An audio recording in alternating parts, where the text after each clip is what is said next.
Hi, everyone, it's Mimi from Be Heard Empower Yourself. A little glitch in my throat today, but I'm sure you can hear me. Today is going to be very interesting, exciting day for me because Dr. Donna Marks is here, Palm Beach-based educator and licensed psychotherapist who has taught a course in miracles for decades. And I am very interested in that book. I read that book. I loved it. I got a lot out of it a few years ago, but I didn't totally understand a lot of things. And it was at the beginning of my spiritual journey. So I want to go back and dive back in. Hi, Donna. How are you? I'm doing very well. Thank you, Mimi. And Donna also has a lot of experience in addiction and mental health work, which I'm in recovery. God, I always forget. 34 years. 34 years. Sometimes I say, well, it's good I forget. Because some people count like the months, the days, or whatever. I just remember the year, 1991. That's how I But Well, Dr. that's a wonderful accomplishment. It is for addiction. That's one of my demons. Like in my first book that I wrote, Raised by Wolves, Trapped by Demons. Well, first the demons were men. And then they drove me to the alcohol, and that became the demons. Uh-huh. Yeah. So it's a journey. It's a spiritual journey. And I always tell people, yes, that read my book and know me personally. And they are so upset because they know me. And the beginning of the book is kind of graphic and violent and domestic abuse and things. And they say, oh my God, I had to put your book down. I was crying. And then I picked it back up and you made me laugh. And I said, well, that's life. And That's right. at my age now, I realize that that journey had a reason, it had purpose because it led me to my mission in life, which I feel is to help people that are in situations like I was, you know, Yes. Yes. and I am doing that. So that's my little mother. So, Donna, what drew you at first to read A Course in Miracles? Like, what made you read that book in the first Well, place? I'll tell you about that in a minute, but first I want to clarify something. Okay. When we say we began our spiritual journey 10 years ago, 20 years, you began your spiritual journey the moment you were born. In fact, even before that, we probably choose, what we want to experience and how Yeah. we want to grow and evolve. So we're always on a spiritual journey. It It never just ends. doesn't feel like it when you're, in the darker part of the When journey. you forget, Yeah. that's what A Course in Miracles is about. It's to remind us of who and what truly are, Yes. which is loving, caring, giving, beautiful human beings, spiritual beings having a human experience. So that I just wanted to clarify that because I think it's That's very good. important for people to understand whether you know it or not, you're on a spiritual journey. And you don't Yes. have to embrace it. Yeah. It will not force itself upon you. But we're all on a This spiritual is journey and it keeps evolving. To, this to is answer true. your to answer your question, Mhm. I was new in recovery, and I said to my friend who was also new in recovery, I wish I could find a church that taught what Jesus taught. And she said, what do you mean? I said, well, he just taught three things: love God, love your neighbor, love yourself. And all this religion has made everything so complicated, and it's just not for me. Now, I have to say, the first time I went to an AA meeting, that was a church that I'd always look for. But I also wanted a little bit more. It's a very spiritual program, and it gives us all that we need. But I wanted more. And when I said that to her, she said, have you ever heard of A Course in Miracles? And I said, no, what is it? And she said, well, it's kind of like you're describing. It's supposed to be written by Jesus. And I haven't ever read it, she told me, but I think you would enjoy it. I said, well, where would I get that kind of a book? She said, I think they sell them right at the Unity Church. This is when the Unity Church was on Flagler here in West Palm Beach. Big Still church. on Flagler, different block. Yes, yes, yes, that is absolutely correct. Yeah. I went there the next day and asked for the book, got the book, started reading it, and I've been reading it ever since, almost every day. I read a page or two a day because you're right. It's written in such a way. How many times have you read a book and you go through it and then you forget everything it says? Yeah. So A Course in Miracles is written to make you have to think about it. You can't just read it and instantly understand it. It is deliberately written in a poetic type of prose at times. It's written in a way that sometimes it's very direct and clear, and Yeah. other times it's written in such a way that you have to do exactly what you said at the beginning of this podcast. What are they saying? What does this mean? We already have the information within us. Right. Everything that's in the book, we already know. So if we think about it, we will begin to resonate with what we're reading and we'll begin to understand it. Yeah. Yeah. But you have to study it. It's not a book that you pick up, read, and you're done. Right. That's why they have courses and programs and Yes. meetings. Yes. And I went to a couple of those meetings too. I couldn't find one in the daytime. Then I finally found one in the daytime. And it's right, I go to Unity. And it was right before church. So I was like, oh, Perfect. no, I didn't go. It was like too Oh, much. So oh, okay. I'm not a morning person. And for me, just to get to 11 o'clock service, I'm the last one running up the aisle right before table. It's like, no, but anyway, I did go to the few night courses and I enjoyed them. I know who he is. I'm thinking of his name. He was with one of our former pastors. Oh, who was the pastor? He was so popular. And he went to Miami. Yes, I can't think of his name. I know it's a very dynamic speaker. Yeah. Well, his friend did the course and it was Okay. wonderful. Well, so let's get back to this. The course says nothing real can be threatened. So, how do you interpret that in the context of everyday life, especially now these days? Well, I love those opening lines. Nothing real can be threatened. Nothing unreal exists, and herein lies the peace of God. Well, the only thing that's real is love. And if you have real love, we're always afraid of losing someone, losing a spouse, a boyfriend, a girlfriend, a partner. We're afraid of losing the love of our children, of our friends. And what the Course is saying right there, if it's real, it's not going anywhere. It may change form, and Yeah. sometimes love relationships do change form. Sometimes they turn from romantic into a deeper friendship that they reach levels of depth and love that they never reached on a romantic level. Yes. But whatever the form of the love, whether it's friendship or family or spouses and partners, it's all about recognizing that whatever is real can't be threatened. And it also tells us the only thing that is real is that we are all love. We are all pure. We are all energy. We are all love. And that will never be threatened. And I couldn't get myself into that position of belief until I married my husband that I'm with now. And he's my third husband. And I always tell people, well, he's my third husband, but we're together 37 years. So it means it's Wonderful. those guys, not me. Yes. And I don't feel that what we have can be threatened.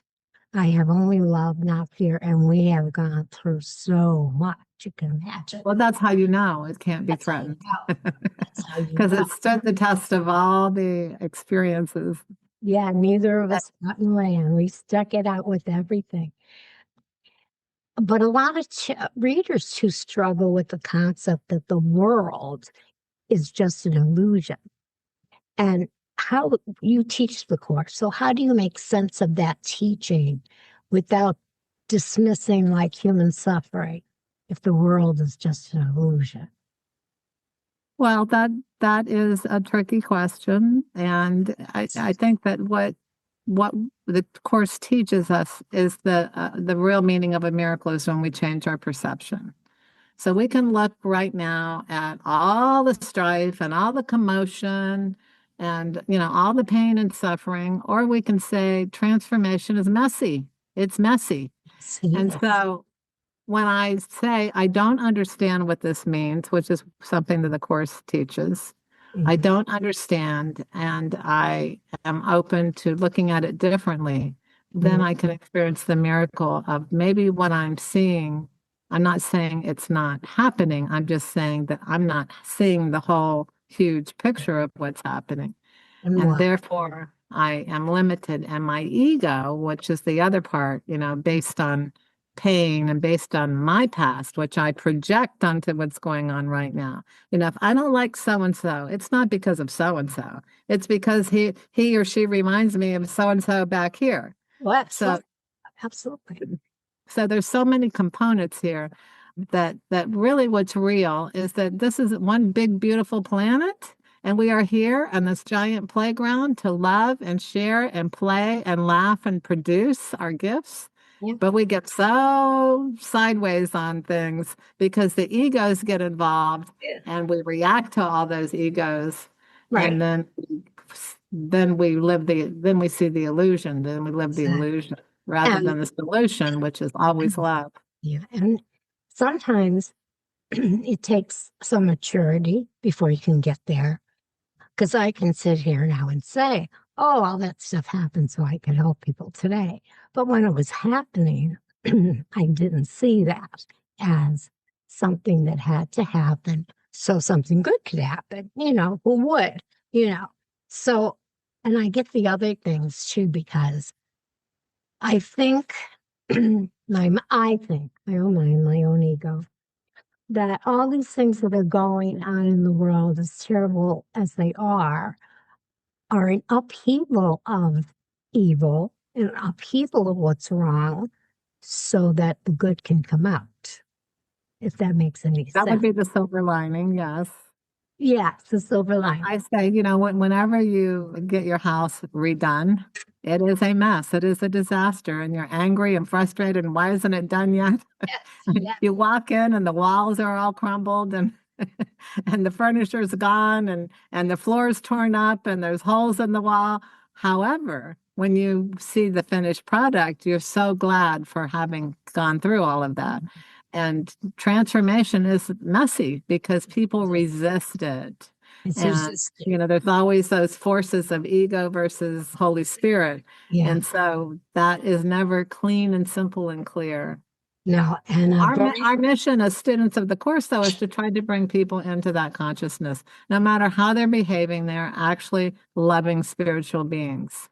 And yes, to get past that evil veil or that facade, that just understand they're living in their ego yeah, and that's it. and they're Now, I suffering in was, their ego. I was brought up Catholic, and the Catholic is very black and white. There's no gray, you know, as far as I ever saw growing up in Catholicism. And I remember when I went to college at the University of Scranton, it was a Jesuit school. And the Jesuits with the Catholic religion are sort of the rebels. Okay. Yes. Yes, I love that because they say, there is a gray area.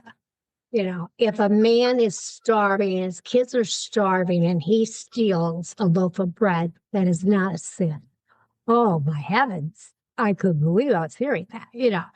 But I Oh, don't think, that I'm going to stop right there. I don't think there's anything in the commandments about thou shalt not steal. yes, there is. This Ten Commandments says thou shalt not steal.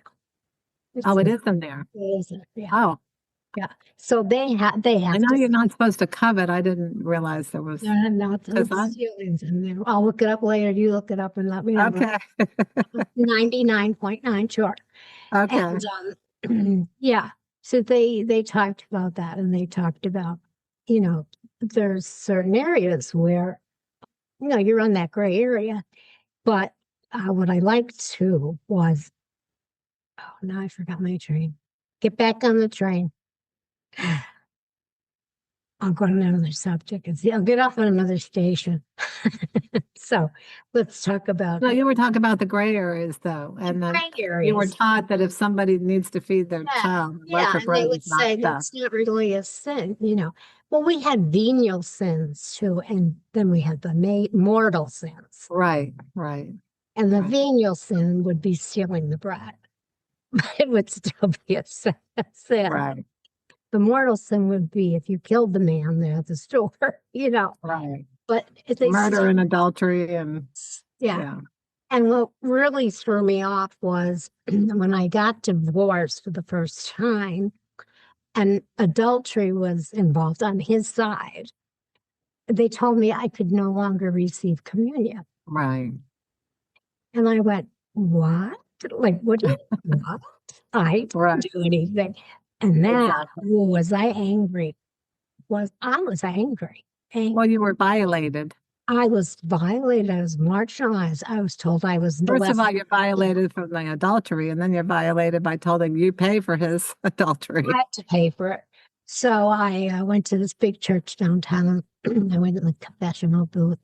He must have been a Jesuit priest because I told him, and he said, no, you did nothing wrong. You could come to this church anytime you want and you can receive communion. And if you want to, you can file for an annulment because I was young. I was like 21 years old. And then you will be free to marry in the Catholic Church again if you want to. But just the fact that he told me he thought I could receive communion, that That meant was beautiful. that Yes. he was a beautiful man. I wish I knew who he was, but you know, you're in those little Yeah. closets. Yes. You know, the nice thing about one of the things the course teaches is it says, I'm under no laws but God's laws. And that priest was obviously divinely guided by God's laws and not man's laws. Yes, and But there's nothing in the Bible and commandments about taking communion. That was something that Jesus started. exactly. Yes. The New And to Testament, remember him, to remember that we are, no matter what we've been through, we can forgive. that's my next thing. So forgiveness, tough one. I was married. I had two husbands before this wonderful one, and I had children with the second one, and he was awful, controlling, no money, no support. He was just the worst that I could ever have picked. And a lot of violence went on. I went through awful poverty, you know, trying to feed my children. And yet I got through the government money to go to college. So I'm very resilient. I'm very strong. And I found a way to do all that. But the thing I could not do was forgive him. And when my spirituality took a path and was going a certain way, I wanted to forgive him. And I'm not quite there. I can be in the same room with him, you know. So let's talk about that. How do I Well, get to yeah, forgive? that's a common thing. Whether the abuse and trauma happened when we were little or happened as adults, and usually there's some form of reenactment. We tend to marry our parents' Oh, defects, yes. and so you you would need to ask yourself why the resentment still. What do you get out of that? Does it feel like some form of protection? Or is there some fear? You know, the course says no matter what the negative emotion is, there's always a fear underneath it. So you may be afraid to fully forgive him, that you would be vulnerable again with him, and you don't ever want to be exploited by him ever again. But Yeah. you don't have to be ever exploited by somebody. You can always come from love and say no. I know. So that's one part of it. The other piece of it, which is so important for people to understand, down deep, when we resent someone else, we're really blaming ourselves. And this is a hard concept for people to fully grasp. But I learned that that's so true by doing some really digging deep into my soul. Like when I stayed mad at somebody, it was true. Why wasn't I smarter? Why did I marry him? Why did I make the same mistake over and over again? I'm an idiot. I'm a this, I'm a that. And of course, other people reinforce that. What's the matter with you? Why do you keep doing? They don't just come out and say, maybe you ought to take a look at this. There's a pattern here. No, they just judge and judge and judge. So we judge ourselves and we blame ourselves for, even when I was 5 years old, it's like, what am I doing wrong that I would get this beating? It doesn't seem proportioned. I didn't do anything. I didn't do anything. And so to forgive, though, understanding that there is a part of us that says, what I caused this. I in some way brought this about. Either I had bad judgment or I'm just a bad individual or I'm unworthy. And so when we recognize no one ever, ever should be abused under any circumstances, there are ways to handle things. You hit the nail on the head for me when you said you blame yourself. Yeah. That resonated with me. That resonates with me. I should have did something different.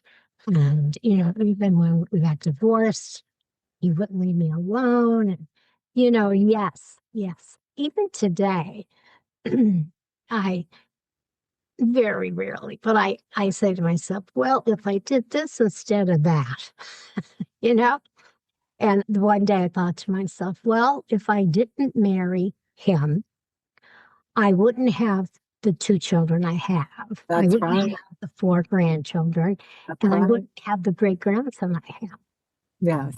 Great Yes. grandson, can you believe it? And you wouldn't appreciate the wonderful husband you have now to the level that you do. Goes without saying, and you met my husband. So, And didn't you grow as a result of being with oh, him? yes. And we actually helped each other grow because we were both alcoholics when we were together. And I stopped first, and he stopped for me. He came up Which to husband? Hmm? Number 1, number 2, or number 3?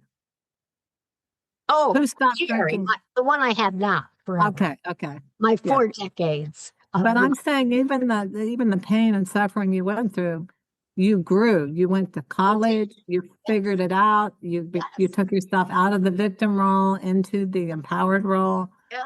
Even the And addiction. and if that marriage would have been so comfortable, you may not have done that. Yeah. And that's what got me, because my present marriage was wonderful. Everything was wonderful, but I was getting depressed, and I had a car accident and pain pills were involved.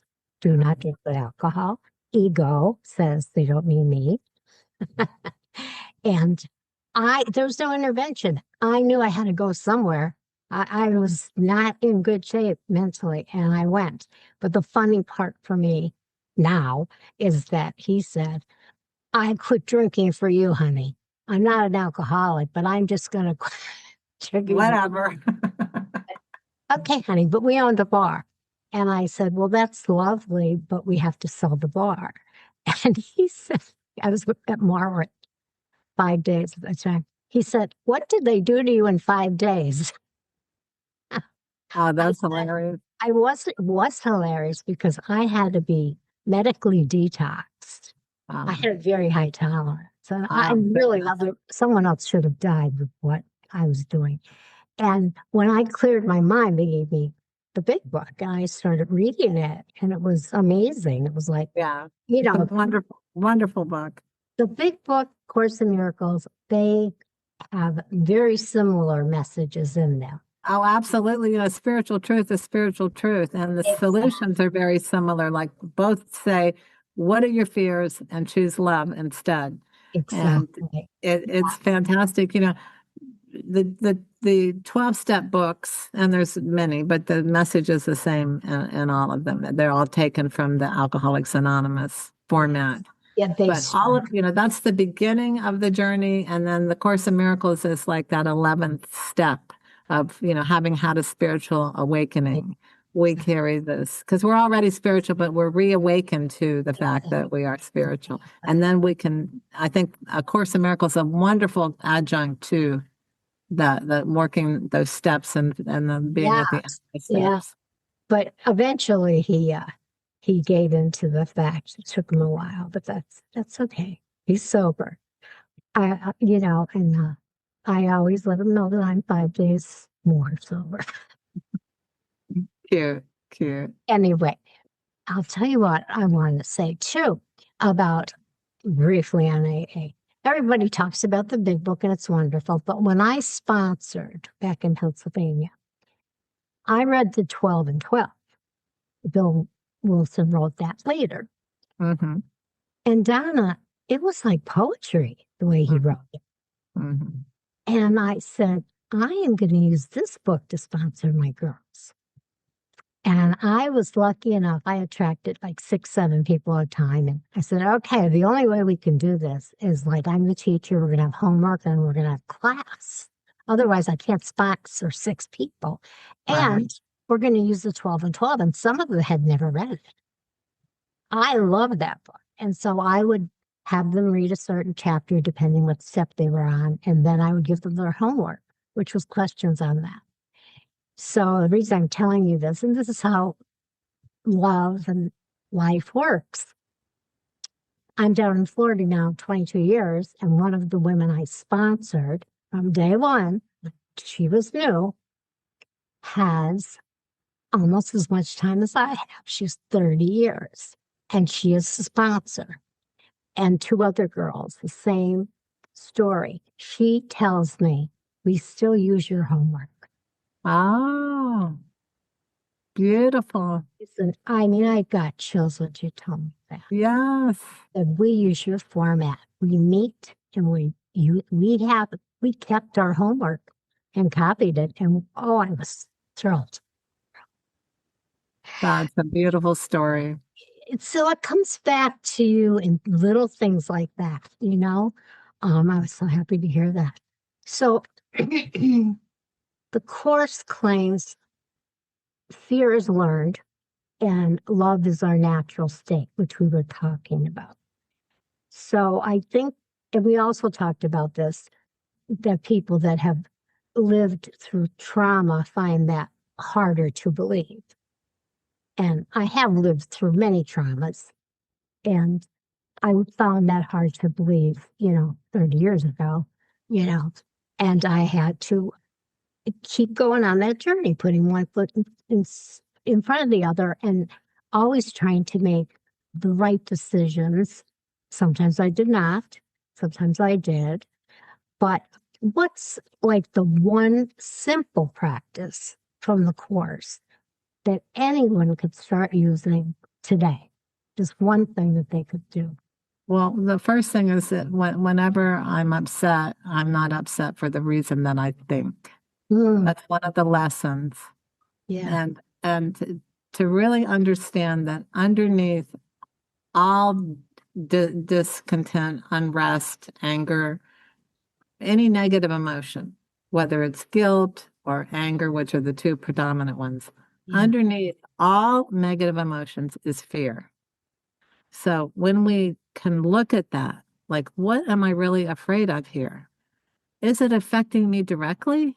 I mean, Mhm. am I looking out there and getting all upset about what's going on out there? But is it happening here and now? Because there are things I can facilitate love, and there's things that I can't. And I can't get on a plane and go to Iran and try to resolve anything over there without endangering my life. Exactly. So if I'm just throwing that out as an I know. example of what we're watching right now. But I can be an instrument of love and peace in my own home Yeah. with my friends. And when we get into those conflicts, to approach them from a place of love and not guilt and anger. That's the most important thing, just bringing it down to the simplest element. Because when we can do that with our own immediates, then we are called upon to help more people and Exactly. more people and more people. That's so true. A couple days ago, I had a podcast with a man called, his name was David Cunningham. And he wrote a book, I think it's called Love is the Eternal Footprint, something like that. But you know how people say with the ecology, you know, live green, you know. Is your footprint, are you leaving it? Well, he says leave a love imprint, okay? Yes. This man wrote this book and sent it to every member of Congress. The Senate and congressmen all got a copy of his book. And he called every single one of them, and included the president, by the way, and the vice president, and called to make appointments with him. And next month, he's traveling to Washington to see people he's made appointments with. That blew my mind. That's so cool. Well, that's what I mean. Once you get the message and your own immediate, then you're called upon to, There it is. There's an yeah, example yes, of focusing on love, not fear. And right. he thinks that this is what he needs to do. I admire him very much. That's incredible. What a great story. Yes, and I said I have to have you back because I want to hear what senators actually sat down with you. You Yeah, know, that really blew my mind. yeah. So you lived a lot of the things that we talked about, and you had to learn too the hard way about choosing love over fear and everything. And sometimes, though, your ego can be very loud and persistent. I don't mean you, I mean me or Oh, anyone. mine can too. Yes. Let's be honest and real. Honest. And I find, and this is like having a therapy session right now for me. I always tell people, oh, I don't cry at sad movies. I don't cry. I'm not a crier. My husband does. Okay. But if I am very angry or very frustrated, I cry. And I'm understanding a little better. Guess what that is? Fear. Yes. Well, the fear of it's more socially acceptable to be sad than to be angry. Yeah. Yes. But if you can say, what am I afraid of Yeah. underneath that? Yeah. Then you can shine the light on it and come onto the solution rather than the problem. Yeah. Because I was, why do you only cry when you're angry or really frustrated? Like, I had a perfect plan for a certain boardroom and they didn't go that way. And I couldn't believe it. I was so angry. And not in front of them, but when I got home, I was very angry. So And so you had a perfect plan for a certain what? bored. A board of directors? Yes, yes. Yeah, well, that'll trigger everybody because then there's the whole dysfunctional family all over again. I was on two boards at the time. I was on the Unity board and I was on the Golden Lakes Love and Action board, which helps our people. And I was new. I was a newbie on both of them too. That's the other thing. They don't like people coming in the door and they're new and they're going to come up with stuff. That's Asking questions that they don't want to answer. right. Yeah, like why don't we vote on these things? What are you doing? Right. Oh, it was fun. So what I finally had to do, because it was bothering me a little too much, I don't need the stress. The same day, I wrote a letter of resignation to both boards. Day. I felt so free. Do what you want, don't, and so sometimes, and that's ego too. I mean, I thought I was right, and maybe I was right. We'll see. But But what the course teach us about being right? you tell me because I don't know. Do I want to be right or do I want to be happy? Oh, yes. A lot of those sayings that people don't know come from that book. Yes, that's true because they become mainstream. You just made me think that when you said that. I didn't know that came from that. Yes, it's a question right out of A Course in Miracles. Yes. Yeah. Well, I have to reread it. Are you teaching a course right now? I teach it on Monday nights at our home from 6:30 to 8, and it is open to the public. We are getting a little bit expanding, and we may move to a different location. I was teaching it every week, and then with COVID, it whittled down to practically nothing, even though we were doing online. I think people were just so preoccupied with all of that. So I just do it once a month now, first Monday of every month. And you see patients still, you're still in practice? Yes, I'm still in practice here in Palm Beach, but I just have a concierge practice now, and I just work with a few people at a time very intensively. And they Well, hire me for a month at a time. Yeah. my primary doctor went concierge 2 years ago. And I sat my husband down and I said, honey, I'm going to pay the $2,000 or whatever it was, but you don't need it. You have Parkinson's. That's all you have. My husband's very healthy. He said, my body from top to toe. And this man literally saved my life a few years ago by telling me this doctor is wrong, go to this doctor. And the other doctor said you would have been dead in 5 days. So, What happened?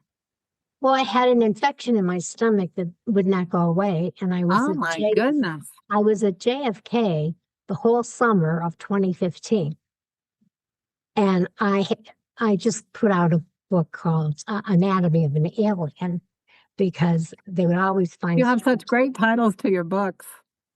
somebody else. I wish I should go in that business. Let me give you your title. There you go. Yeah. And I had all these like people doing, different antibiotics or antifungals, and it was horrid. They would let me eat for a week. I was on a tube. I had surgeries. I had fistulas. I had dead ends in my stomach. It was horrible. Finally, they let me go with, what do they call it? A pick. They put a thing into your body so that you can go like to chemotherapy and then sit in the chair. I had to go every day, Donna, to do that, to get an antibiotic. And finally, my doctor sent me It's to. such a shock to your system too. It was GI awful, tract. awful, awful. Sent me to Dr. Siwas. He's in Palm Beach Garden. He's from South Africa. He's a bariatric surgeon, but he also corrects mistakes when people have bariatric surgery. And he had me drink a glass of water, and the x-ray machine was right there. And you could see it squirt out the side of my stomach. So he did an emergency endoscopy and told me the next day we're doing it, and then you're coming back. He said, Why didn't they do that to begin with? Well, yes. Yeah, they kept trying to treat this infection. They kept trying to treat the symptoms rather than diagnosing the problem. But that's the story of physical and mental health across the board. People treat symptoms rather than the problem. You're right. And one of the things I talk about in Exit the Maze and on all of my podcasts is that, addiction, is really our number one global crisis. And part of that, plays into medicine in terms of often things are not diagnosed, the real cause, the real problem. So this has nothing to do with addiction, what you're saying. This has to do with what properly taking the steps to do a proper diagnosis. And to get second opinions or third opinions or whatever. And Dr. Siwas, the next day, then after he did everything, he said, I have good news and bad news. I said, what's the bad news? He said, 85% of your stomach has to be removed and part of your colon. And I said, my goodness. That's the good news? He said, well, yeah, the bad news is if you waited 5 more days, you'd be dead. So I think it's reversed. The good news is you're not going to die. And the bad news is you got to go through major surgery. I never had to worry about being overweight again. Because he took out 85% of my stomach. Oh my goodness. So you're okay now. That was 11 years ago and you're okay now. Yes, I'm fine. I'm fine. But I have an autoimmune disease. I had breast cancer, on and on. That's why I wrote the Anatomy of an Alien. Because whenever I go to a doctor, they always say, oh, this is a hernia, but it's one like I've never seen before. Huh? I always say to my doctor or my husband when we're leaving, I told you he was going to say that. Every doctor. I've never seen that before. Every single time. And so with the JFK experience, I had pages and pages and pages of material. And I must have 25 to 30 doctors' names in that book. And it just came out a couple months ago. And I gave it to all of my doctors for Christmas. All of my good doctors, because of course I didn't go back to any of the bad doctors. And several have read it. My cardiologist read it. My primary read it, Dr. Braslov, who's concierge. They Well, all that's wonderful because people just do not read anymore, and it's such a wonderful thing to Well, do. you know why it was interesting for them? Because I told them all the names are real. So you're going to read about doctors you know. And one last thing, and we'll close this up. And for my pain and steroid injections, I go to the Paley Spine Center and I have Dr. Westerhouse. He's only been here 5 years, so he doesn't know all these doctors that are in the book. And I said to him, okay, well, you're in the book. He said, I am. What's my character's name? And I said, Dr. Westerhouse. His nurse is all cracked. I said, I didn't write fiction. I write nonfiction. So Yeah, he read the book. The girls said that he read it in like one day. And it was not to leave the practice. It was everybody got to read it. It's in the break room. And I that's said, great. did he like it? He said, he quotes something from your book every day. Oh, that's wonderful. Yeah. So I take, which Course in Miracles would agree with, things that happened to me that were horrendous, and I get some good out of it. And that's the good. And you're the good. I love talking, always love talking to you. Always love seeing you. Oh, thank you. Thank you. And I hope we will talk again. Okay, So beautiful.